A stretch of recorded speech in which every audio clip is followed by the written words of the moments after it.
Assalamualaikum warahmatullahi wabarakatuh. Alhamdulillah bertemu lagi dengan Ibu dalam pembelajaran pendidikan agama Islam dan budi pekerti. Ibu berharap kalian semua dalam keadaan sehat walafiat sehingga bisa mengikuti pembelajaran ini dengan baik. Pada kesempatan ini kita semua akan belajar tentang iman kepada hari akhir atau hari kiamat. Anak-anakku, sebelum kita mulai pembelajaran pada pagi hari ini, marilah kita sama-sama mengucapkan basmalah. Bismillahirrahmanirrahim. Nah, anak-anakku, sebagai seorang muslim, kita harus meyakini akan datangnya hari kiamat. Seperti kita tahu, beriman kepada hari kiamat merupakan rukun iman yang kelima, ya. Nah, jadi kita harus yakin dan percaya bahwa suatu hari nanti akan terjadi hari kiamat. Nah, anak-anakku, kiamat itu dibagi menjadi dua, yaitu satu kiamat sugro atau kiamat kecil, yang kedua adalah kiamat kubro atau kiamat besar. Yang dimaksud dengan kiamat sugro atau kiamat kecil adalah musibah yang menimpa seseorang, misalnya kematian atau bencana alam, baik itu banjir, gempa bumi, gunung meletus, seperti kemarin kejadian di Libanon, di mana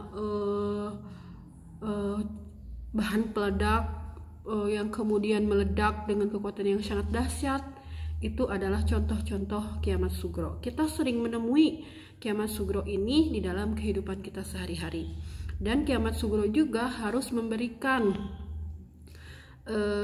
kita pelajaran, ya, bahwa nanti akan terjadi yang namanya kiamat kubro. Nah, apa itu kiamat kubro? Kiamat kubro adalah kiamat besar, yaitu peristiwa hancurnya alam semesta beserta isinya. Nah, ini yang akan kita pelajari sekarang adalah kiamat kubro. Nah, bagaimana terjadinya peristiwa hari kiamat di dalam Al-Quran? Banyak sekali ayat Al-Quran yang menjelaskan tentang bagaimana terjadinya hari kiamat. Salah satunya adalah di dalam Al-Quran surat Al-Zalzalah dijelaskan bahwa ketika terjadinya hari kiamat, bumi ini akan digoncangkan dengan goncangan yang dahsyat atau terjadi gempa bumi yang sangat dahsyat. Nah, bumi pada saat itu akan memuntahkan segala isinya, baik benda-benda tambang atau manusia, kuburan manusia yang sudah terkubur sekian lama. Semuanya akan dimuntahkan oleh bumi. Setelah itu, manusia akan mengalami keheranan, terkejut, kebingungan. Kemudian mereka mencari perlindungan, tetapi kemanapun mereka pergi semuanya akan sia-sia karena sudah tidak ada lagi tempat untuk berlindung. Kemudian di dalam surat Al-Qari'ah dijelaskan bahwa pada hari kiamat itu manusia seperti anai-anai. Setelah ibu cari, anai-anai itu adalah serangga yang bentuknya kecil, berwarna putih. Nah, manusia ketika itu akan seperti anai-anai yang berterbangan. Kemudian gunung-gunung yang begitu kokoh, yang begitu tinggi, berterbangan seperti bulu-bulu yang berhamburan. Tidak ada satu makhluk pun yang dapat bertahan dari dahsyatnya hari kiamat, dan semuanya akan mengalami kehancuran. Ya, itu dua ayat Al-Quran atau dua surah di dalam Al-Quran yang menjelaskan tentang hari kiamat. Masih banyak lagi ayat Al-Quran yang bisa kalian cari tentang bagaimana proses terjadinya hari kiamat. Nah, kita selanjutnya akan mempelajari nama-nama lain dari hari akhir atau hari kiamat. Nama-nama lain dari hari akhir atau hari kiamat ini banyak sekali, ya. Juga ibu akan menjelaskan dalil tentang kenapa dinamakan dengan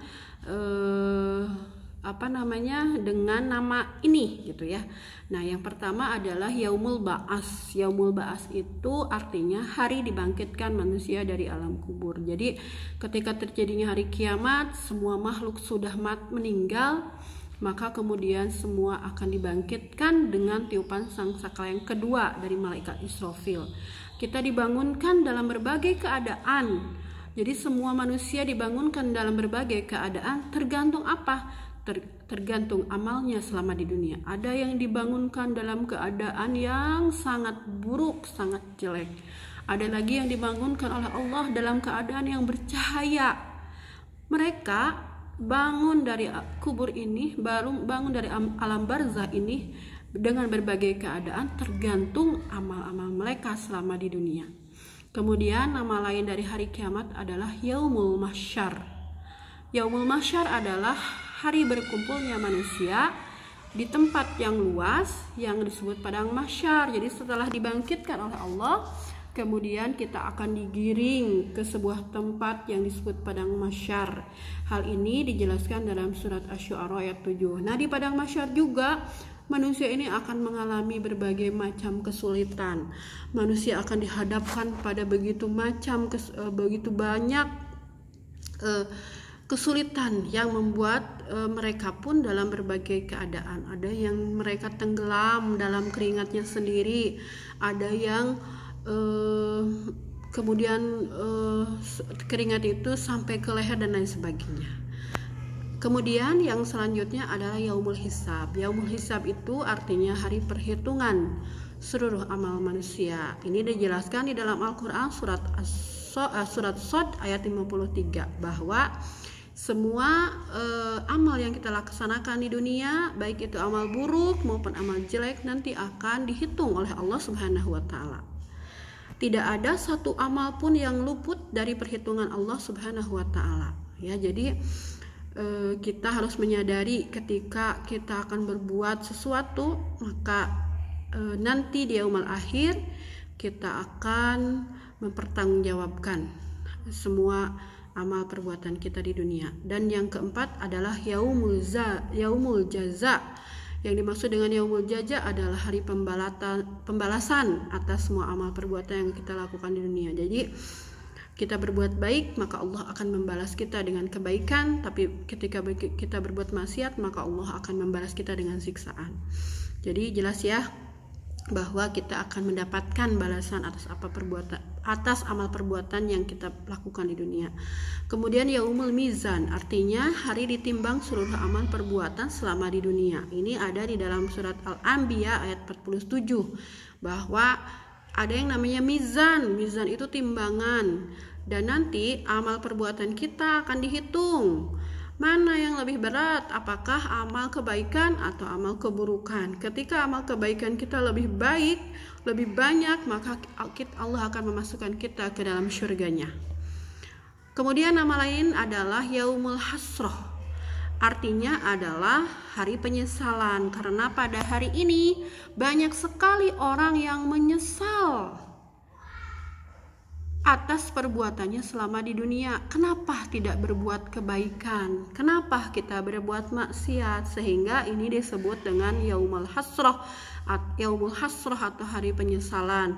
Ini dalilnya adalah surat Maryam ayat 39. Kemudian nama lain hari kiamat adalah As-Sa'ah, yaitu hari yang menentukan. Jadi pada hari ini ditentukan oleh Allah nasib manusia. Apakah dia termasuk ahli surga atau dia termasuk ahli neraka. Semuanya sesuai dengan apa yang kita perbuat di dunia. Kemudian Yaumut Tanad.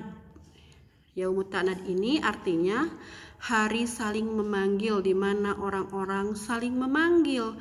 Memanggil itu apa? Saling meminta pertolongan, saling ingin diberikan syafaat. Ya, jadi semua mengharapkan bantuan orang lain. Tapi apa? Ternyata tidak ada yang bisa membantu selain amal perbuatan kita selama di dunia. Ya. Nah, kemudian nama lainnya adalah Yaumul Fas, hari pemisah atau hari keputusan. Allah akan memisahkan mana orang-orang yang beriman dan mana orang-orang yang durhaka kepada Allah, dan diputuskan bagaimana nasibnya kemudian. Ini terdapat di dalam surat As-Saffat ayat 21. Kemudian yang lainnya adalah Yaumul Wa'id, hari yang dijanjikan. Karena memang hari kiamat ini sudah dijanjikan Allah di dalam Al-Qur'an, ya, di dalam hadis Nabi Muhammad SAW bahwa kita akan mengalami nanti hari kiamat. Manusia akan mengalami hari kiamat. Ini dijelaskan oleh Allah di dalam surat Qaf ayat 20. Kemudian nama lainnya adalah yaumul khulud, hari yang kekal. Artinya setelah terjadinya hari kiamat, manusia itu tidak akan pernah mengalami lagi kematian.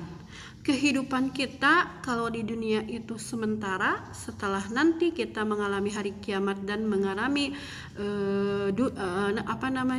alam akhirat, maka kehidupan kita kekal di dalamnya. Kemudian, yang selanjutnya adalah yaumul asir, hari yang sulit. Karena seperti Ibu jelaskan tadi bahwa kita akan mengalami berbagai kesulitan. Karena semua yang kita lakukan di dunia akan dibalas oleh Allah di akhirat. Orang-orang yang durhaka tentu dia akan mengalami banyak kesulitan, akan mengalami banyak penderitaan. Nah, anak-anakku, kita lanjutkan. Nah, yang mana tanda-tanda hari kiamat? Tanda-tanda hari kiamat ini ada tanda-tanda kecil, ada tanda-tanda besar. Mana saja yang termasuk tanda kecil datangnya hari kiamat? 1. Kejahatan semakin banyak terjadi. 2. Perempuan bertingkah seperti laki-laki atau sebaliknya. Sekarang sudah banyak kita temui perempuan menyalahi kodratnya sehingga dia berdandan seperti laki-laki atau laki-laki berdandan seperti perempuan. Bahkan banyak yang melakukan sampai operasi dan lain sebagainya, ya. Itu menyalahi kodrat dari Allah Subhanahu wa taala. Kemudian minuman keras menjadi minuman sehari-hari. Banyak para ulama yang meninggal dunia.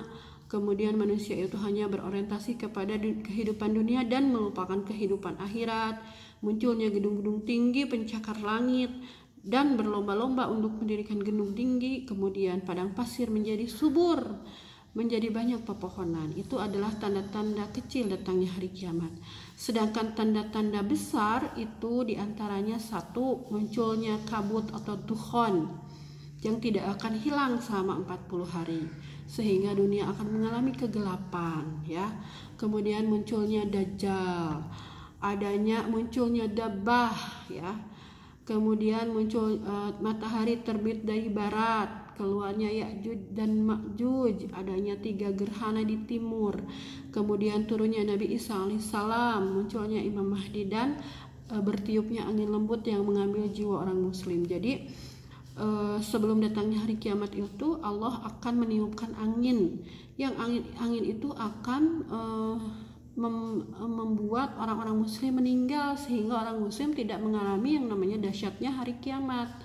Itu adalah bentuk kasih sayang Allah kepada orang muslim. Nah, itu adalah tanda-tanda besar. Ini yang harus kita perhatikan, harus kita tafakuri bersama.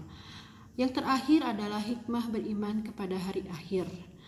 Setelah kita tahu bahwa bumi dan seisinya ini akan hancur yang disebut dengan hari kiamat, maka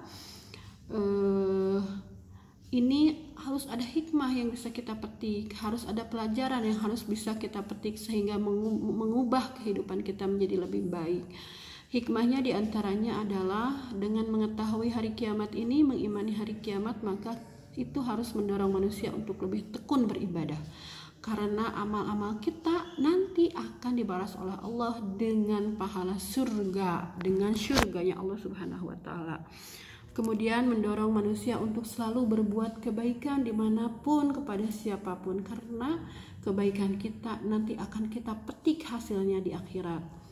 Dan beriman kepada hari akhir ini harus mencegah kita dari berbuat maksiat, karena ketika kita berbuat dolim, ketika kita berbuat maksiat, siksanya akan kita terima nanti di akhirat. Dan ini juga harus menyadarkan kepada kita bahwa kehidupan dunia ini hanya sementara dan yang kekal ada di akhirat, sehingga ketika kita menyadari bahwa dunia ini sementara, kita akan bersungguh-sungguh beribadah kepada Allah, akan berusaha sekuat tenaga untuk menghindari maksiat kepada Allah.